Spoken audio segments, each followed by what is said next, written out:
अस्सलाम वालेकुम फ्रेंड। आज जो हम टॉपिक डिस्कस करने जा रहे हैं वो एक न्यू सेमेस्टर का है और कोर्स कंटेंट का नाम है वाइल्ड लाइफ। ठीक है, तो आज हम इसकी इंट्रोडक्शन करते हैं और बेसिक टर्मिनोलॉजीज़ हैं उसको डिस्कस करते हैं, थोड़ा सा एवोल्यूशन को डिस्कस करेंगे। तो ओरिजिन ऑफ लाइफ और origin of earth and atmosphere इसको हम डिस्कस करेंगे। ये हमारे जो है ना इसमें मेन कंटेंट्स होंगे आज के इस लेक्चर में। तो बगैर टाइम वेस्ट किए हुए हम अपने टॉपिक की तरफ चलते हैं। ओरिजिन ऑफ लाइफ एक्चुअली जो आज की लाइफ है, ठीक है, वो तकरीबन काफ़ी यानी अरसे पहले एक सिंगल ऐसा समझो प्रिमिटिव लाइफ लाइफ समझ लो। मतलब ये कि एक सिंगल कदीम फार्म ऑफ लाइफ यानी बहुत सिंपलेस्ट फॉर्म ऑफ लाइफ है, वहाँ से जो ना आज की ये जो लाइफ है ये राइज हुई है। ठीक है, और हमें नहीं पता कि अर्थ कब बनी है। ठीक है, लेकिन साइंटिस्ट ये सोचते हैं ये एक नेचुरल प्रोसेस है और ये 3900 मिलियन ईयर्स ईगो की बात है। Origin of earth and it's atmosphere. देखो, अर्थ कब बना? तकरीबन 5 बिलियन ईयर्स ईगो जो ना अर्ज़ वजूद में आया, मर्ज़ वजूद में आया। ठीक है, तो in first 5 million years a dense atmosphere was emerged from the vapors and gases that were expelled during the disgassing of planet's interior। अब देखो, जो planet है उसकी इंटीरियर सरफेस से, ठीक है, गैसेस वेपर्स ये रिलीज हुए। ये जब रिलीज हुए हैं तो इससे क्या हुआ, एक एटमॉस्फेयर जो ना बना है। अब वो जो गैसेस थी उनमें hydrogen, water vapour, methane, carbon dioxide थी। 3.5 बिलियन ईयर्स ईगो, ठीक है, जो एटमॉस्फेयर था वो carbon dioxide, carbon monoxide, water, nitrogen और हाइड्रोजन पर मुश्तमिल था। अब फिर क्या हुआ, 4 बिलियन ईयर्स ईगो क्या बना था? एक्चुअली हाइड्रोस्फीयर बना था। अब हाइड्रोस्फीयर ये कि इस पूरे वर्ल्ड में या वाटर की कंसंट्रेशन, मतलब ये कि वाटर कहाँ कहाँ है, चाहे वो लेक्स में है, चाहे वो समुद्रों में है, चाहे वो एयर में मौजूद है, इस पूरे को हम कहते हैं हाइड्रोस्फीयर। तो वो बना था। अब हाइड्रोस्फीयर बना कैसे था? क्योंकि वो जो वाटर वेपर्स यानी जो वो रिलीज हुए थे 5 मिलियन ईयर्स अगो, तो वो वाटर वेपर्स क्या हुए, कंडेंस हुए, और कंडेंस हुए तो जिसकी वजह से जो ना क्या हुआ, वाटर बना। ठीक है, अब ये वाटर्स ओशंस की बात करें तो वहाँ फिर सेडिमेंटेशंस भी बनी, बहुत सारी रॉक्स चट्टानें थी वो भी जो ना बनी। अब एवोल्यूशन एक्चुअली एक साइंस की ब्रांच है जिसमें हम ये देखते हैं कि जो न्यू और कम्प्लेक्स स्पीशीज़ हैं वो सिंपल स्पीशीज़ से किस तरह से बने हैं। हम इस चीज़ को देखते हैं, कितना टाइम लगा है इस स्पीशीज़ को बनने में और कितना यानी उसमें उनमें तब्दीलियाँ आई हैं। ठीक है, और ये किस तरह से प्रोसेस चलता रहा है। देखो, अब हम प्लांट्स और एनिमल्स की बात करें तो हर एनिमल का या प्लांट का एवोल्यूशन का एक अपना वो होता है, हैबिट होता है। ठीक है, डिफरेंट हैबिट होता है, हैबिटाट होता है और एडाप्टेशन होता है। हर चीज़ की अपनी एडाप्टेशन होती है। ठीक है, तो एवोल्यूशन एक्चुअली ऐसा समझो कि एक जनरल डायनामिक प्रोसेस है जो यानी एक एनिमल की सिंपलेस्ट फॉर्म से, यानी उसकी जो बॉडी है, बॉडी में चेंजेस हैं, बॉडी की जो मॉर्फोलॉजी है उसमें आस्ते आस्ते तब्दीलियाँ आती हैं और वक्त गुजरने के साथ साथ वो एनिमल एक कम्प्लेक्स, ठीक है, फॉर्म में आ जाता है। मतलब ये कि सिंपल फॉर्म से वो बहुत ज़्यादा कम्प्लेक्स फॉर्म में आ जाता है। आगे केमिकल एवोल्यूशन ऑफ लाइफ। देखो, केमिकल एवोल्यूशन ये डिस्कस करता है, ठीक है, कि जो फर्स्ट फॉर्म ऑफ लाइफ है वो किस तरह से राइज हुई है। क्योंकि बहुत सारे केमिकल्स मिले हैं, उन केमिकल्स के मिलने से फर्स्ट फॉर्म ऑफ लाइफ बना है। ठीक है, ये मैं आगे जाके दिखाऊंगा, एक मैंने वो स्लाइड बनाया हुआ। तो the first living things on the earth were prokaryotes. अब देखो, इस ज़मीन पे जो सबसे लिविंग थिंग यानी पहले मर्ज वजूद में आए वो कौन थे? प्रोक्रियोर्स थे, और जिन्हें हम बैक्टीरिया भी कहते हैं। ठीक है, जो कि आज हाँ जिन्हें हम बैक्टीरिया का नाम देते हैं।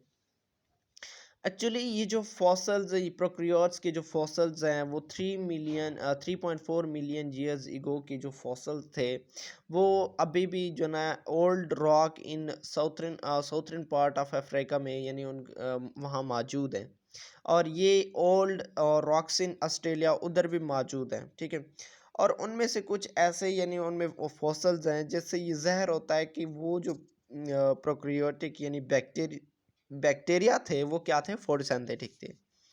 all the form of lives some all the forms of life are theorized to have evolved from the original prokaryotes। अब जितनी भी लाइफ है, जितनी भी लाइफ की फॉर्म्स है वो किससे बनी है, प्रोकैरियोट से बनी है। और ये तकरीबन 3.5 to 4 बिलियन ईयर्स ईगो की बात है।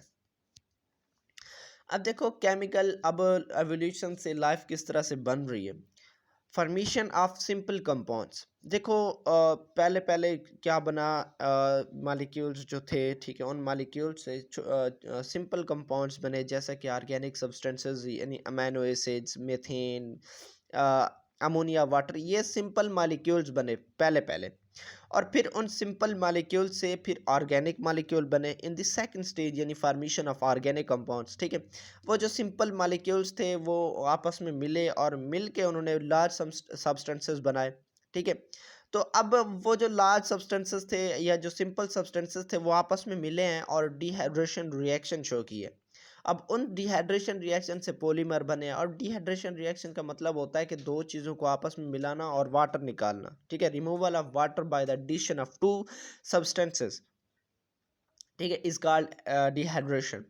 तो अब उनसे क्या बने, पॉलीमर्स बने। अब मज़ीद आगे जाके, ठीक है, मैं वो पॉलीमर्स के बारे में बताता हूँ। अब फॉर्मेशन ऑफ ऑर्गेनिक कंपाउंड्स, देखो वो जो सिंपल सब्सटेंसेस थे वो आपस में मिले, ठीक है, जैसे कि अमीनो एसिड्स के मिलने से प्रोटीन बनता है, ठीक है। तो सिंपल कंपाउंड्स मिलकर उन्होंने कम्प्लेक्स ऑर्गेनिक कंपाउंड्स बना लिए, ठीक है, जैसा कि polysaccharide, fats, protein, nucleotides, nucleosides, nucleic acid up to so on, ठीक है। ये सारे जो है ना ऑर्गेनिक मॉलिक्यूल्स हैं, ठीक है, जो एक लाइफ के बनने में हिस्सा लेते हैं। अब इस यहाँ ज़रा आप गौर करें, यहाँ शायद आपको शो हो रहा हो कि सबसे पहले क्या हुआ है इस यानी इस डायग्राम में सबसे पहले क्या लिखा हुआ है कि इन ऑर्गेनिक मॉलिक्यूल्स थे, उनसे spontaneous generation of organic molecule यानी उनसे फिर ऑर्गेनिक मॉलिक्यूल आस्ते आस्ते से बनने शुरू हो गए। अब ऑर्गेनिक मॉलिक्यूल्स से में जो ना आरएनए भी हो सकता है, प्रोटीन भी हो सकता है और लिपिड भी हो सकता है, ठीक है। ये ऑर्गेनिक मॉलिक्यूल्स हैं, कम्प्लेक्स ऑर्गेनिक मॉलिक्यूल्स। तो अब आरएनए से फिर किसकी एवोल्यूशन हुई, डीएनए की, और प्रोटीन्स क्या था, एंजाइम, और लिपिड से क्या बनी, मेम्ब्रेन बनी। अब मज़ीद जो है ना, अब आपको पता है कि एवोल्यूशन ऑफ डीएनए यानी डीएनए से आरएनए बनता है, आरएनए से प्रोटीन की सिंथेसिस होती है, ट्रांसलेशन, पहले जो है ना ट्रांसक्रिप्शन का प्रोसेस है, फिर ट्रांसलेशन का प्रोसेस है, ठीक है। यानी डीएनए टू आरएनए क्या है, ट्रांसक्रिप्शन है, और आरएनए टू प्रोटीन सिंथेसिस क्या है, ट्रांसलेशन है। इस प्रोसेस पूरे को हम सेंट्रल डॉग्मा भी कहते हैं। देखो अब उस तरह से जो ना प्रोटीन की सिंथेसिस हुई, एक डीएनए इराइज हुआ है, ऐसा समझो। अब वो उस डीएनए या प्रोटीन के गिर्द फिर क्या, वो जो मेम्ब्रेन थी वो लिपट गई। जैसे वो मेम्ब्रेन लिपट गई तो फर्स्ट सेल वजूद में आ गया। अब वो फर्स्ट सेल क्या था, एनएरोबिक रेस्पिरेशन भी शो करता था या कीमियोसिंथेसिस भी शो करता था। मतलब ये कि ऑक्सीजन उसमें यानी ऑक्सीजन ऑब्जॉर्व कर भी सकता था, ऑक्सीजन ऑब्जॉर्व नहीं भी कर सकता था। मतलब ये कि ऐसे समझो, एनएरोबिक का मतलब होता है कि जो भी कोई चीज़ हो वो ऑक्सीजन की गैर मौजूदगी में हो, इन दी अब्सेंस ऑफ ऑक्सीजन। और दूसरा जो कीमियोसिंथेसिस है, क्योंकि पहले पहले शुरू में ऑक्सीजन इतना नहीं हुआ करता था, ऑक्सीजन ये जो वाटर है इसी से जाके उधर रिलीज हुआ। तो पहले वाले जो एनिमल्स थे या ऑर्गेनिज्म थे वो किसको कीमियोसिंथेसिस के ज़रिए शो करते थे बनिस्बत फोटोसिंथेसिस के, ठीक है। कीमियोसिंथेसिस में एक्चुअली वो जो ना सल्फ़र गैस रिलीज़ किया करते थे, हाइड्रोजन सल्फाइड यूज़ किया करते थे और सल्फ़र गैस यूज़ किया करते थे, ठीक है। मतलब सल्फ़र गैस वो रिलीज़ करते थे और हाइड्रोजन सल्फाइड वो जो ना वाटर के तौर पर, जैसे हम आजकल वाटर लेते हैं तो वो क्या है, हाइड्रोजन सल्फाइड लिया करते थे। फॉर्मेशन ऑफ प्रोटोबायोट्स, देखो प्रोटोबियोट्स जो पॉलीमर्स हैं वो आपस में मज़ीद इंटरेक्टेड हुए थे, जिस हमने पॉलीमर के पीछे बात की है वही पॉलीमर्स मिले हैं, एग्रीगेट हुए हैं, ऑर्गेनाइज्ड हुए हैं और ऑर्गेनाइज्ड होकर प्रोटोबियोट्स बनाए उन्होंने, ठीक है, प्रोटोबियोट्स बने हैं। अब प्रोटोबियोट्स में एक्चुअली रिप्रोडक्शन की सलीहत नहीं है। और दूसरी बात ये कि इनके पास लिविंग थिंग्स की प्रॉपर्टीज़ थी, बट इनमें रिप्रोडक्शन का अमल नहीं था। फिर उससे प्रिमिटिव लाइफ बनी। अब प्रिमिटिव लाइफ में यानी जो प्रोटोबियंट्स हैं उनमें ये एबिलिटीज़ आ गई कि वो रिप्रोड्यूस कर सकें और जेनेटिक इन्फॉर्मेशन को from one generation to next generation क्या कर सकें, पास कर सकें। उसके बाद है बायोलॉजिकल एवोल्यूशन। देखो बायोलॉजिकल आपको पता है एवोल्यूशन क्या है, एक स्लो एंड ग्रेजुअल प्रोसेस है जो कि एक बहुत बड़ा टाइम लगाता है, बहुत बड़ा ड्यूरेशन लगाता है, और उसके बाद वो एक कम्प्लेक्स एनिमल में तब्दील होता है। और फिर एक्चुअली इसके लिए इन्वायरमेंट का होना ज़रूरी है, ठीक है। वो उसी इन्वायरमेंट में यानी वो ऐसे यानी सिंपल से कम्प्लेक्स बनाया, हम अपने अर्थ की बात करते हैं, ठीक है। तो वो उसी अर्थ में जो ना प्रोकैरियोट से आजकल जो कम्प्लेक्स एनिमल्स हैं वो बनी है, ठीक है। अब एवोल्यूशन को हम डिसेंट विद मॉडिफिकेशन भी कहते हैं। इसका मतलब भी यही है कि एक एनिमल्स है, ठीक है, एक सिंपल एनिमल है, वो एक कम्प्लेक्स एनिमल में बना है और उसमें बहुत सारी मॉडिफिकेशंस आई हैं, तब्दीलियां आई हैं, ठीक है। यानी इंसेस्टर्स उनका कॉमन ही है, ऐसे समझ लो। सिंपल मैं बात कर रहा हूँ कि उनका इंसेस्टर्स कॉमन है, अब उसमें बहुत सारी तब्दीलियां आई और बहुत सारे कम्प्लेक्स जानवर बन गए। अब देखो ओरिजिन की बेस पे एवोल्यूशन की दो कैटेगरीज होती हैं, एक होता है ऑर्गेनिक एवोल्यूशन, दूसरा होता है इनऑर्गेनिक एवोल्यूशन। अब जो ऑर्गेनिक एवोल्यूशन इनऑर्गेनिक एवोल्यूशन होता है एक्चुअली वो उसमें एवोल्यूशंस ऑफ इनऑर्गेनिक स्ट्रक्चर्स की होती है। मिसाल के तौर पर अर्थ की बात करो, वैलीज, प्लेटियस, हेलेस, हिमालयास, इनकी बात करो कि ये इनऑर्गेनिक स्ट्रक्चर्स हैं, इनकी एवोल्यूशन होगी। और दूसरा है ऑर्गेनिक एवोल्यूशन। ऑर्गेनिक एवोल्यूशन में ये है कि simple yani animals evolution of animal from the simplest organic compounds such as amino acid, glucose, fructose, fatty acid, nucleotides। अब मतलब ये कि जो छोटे छोटे सिंपल लाइफ है वो उनके लिए जो ना वो सिंपलेस्ट कंपाउंड से, सिंपलेस्ट मालिक्यूल से जो ना वजूद में आया है, ठीक है। अब आगे है मार्फोलॉजिकल करेक्टरिस्टिक्स की बेस पे, यानी उनके जो साख्ती खसूसियात होती हैं, स्ट्रक्चरल खसूसियात होती हैं, ठीक है, उनकी प्रॉपर्टीज़ होती हैं, उस हवाले से हम बात कर रहे हैं। अब देखो, अब है प्रोग्रेसिव एवोल्यूशन। अब gradual change in animal character. अब इसमें ये होता है कि अब एनिमल की करेक्टर में तब्दीली है, मतलब वो सिंपल से उसकी करेक्टरिस्टिक्स इतनी कम्प्लेक्स कैसे हो गई हैं। अब देखो मंकी से आप इंसान की बात करो, origin of man from monkey, ठीक है। अब मंकी में इतनी ज़्यादा करेक्टरिस्टिक्स नहीं होती, इतनी सलियत नहीं होती जितना एक मैन में होता है। तो मतलब ये कि करेक्टरिस्टिक्स का सिंपल से मोर में डेवलप होना। आगे है रेट्रोग्रेसिव एवोल्यूशन। अब रेट्रोग्रेसिव एवोल्यूशन में ये है कि development of adults in primitive form. देखो इसमें यानी आजकल के एडवांस स्टेज में आप कहते हो कि यार आप इतने मॉडर्न स्टेज में आप इतने ओल्ड ख्यालात कैसे रखते हैं, ठीक है।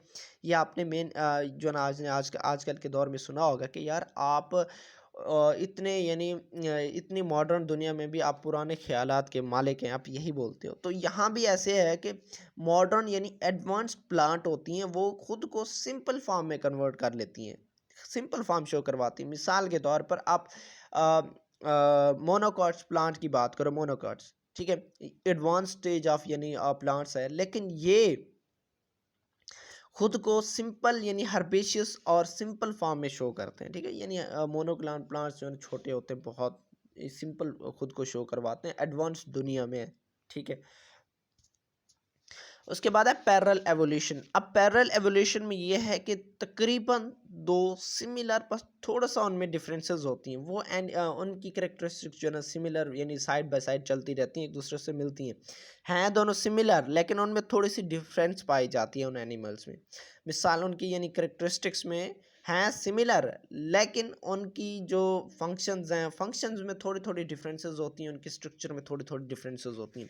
मिसाल के तौर पर यहाँ बात की है old world monkey and new world monkey. अब देखो जो न्यू वर्ल्ड मंकी हैं इनके जो नोज़ होते हैं वो ब्रॉड होते हैं, बड़े होते हैं, और इनके जो सेप्टम्स है, ठीक है, वो जो ना वाइड होते हैं। लेकिन उनके ओल्ड आप ये जो ना नेट पे भी देख सकते हैं, तो जो ओल्ड वर्ल्ड मंकी हैं, ठीक है, उनमें जो ना एक्चुअली जो नोज़ है वो शार्ट होता है और क्या होता है, शॉर्ट होता है, ठीक है। तो यानी वो हैं तो एक ही, लेकिन उन एनिमल्स में थोड़ी थोड़ी डिफरेंसेस पाई जाती हैं। आगे है convergent evolution, animals having similar functional characteristics. अब एनिमल्स की जो करेक्टरिस्टिक्स होती हैं वो सिमिलर होती हैं, काम करने के जो अंदाज होते हैं, खसूसियात होती हैं वो सिमिलर होते हैं, लेकिन कैटेगरी डिफरेंट होती है। अब देखो wings of bat bird butterfly, अब इनके एनिमल्स की जो कैटेगरीज हैं वो डिफरेंट हैं, एंड उनकी अलहदा ऐसे समझो फैमिली है, उनकी अलहदा फैमिली, उनकी अलहदा फैमिली है, बट उनके विंग्स, सबके विंग्स का एक ही काम होता है कि वो उड़ने में हेल्पफुल होते हैं। आगे है डाइवर्जेंट एवोल्यूशन।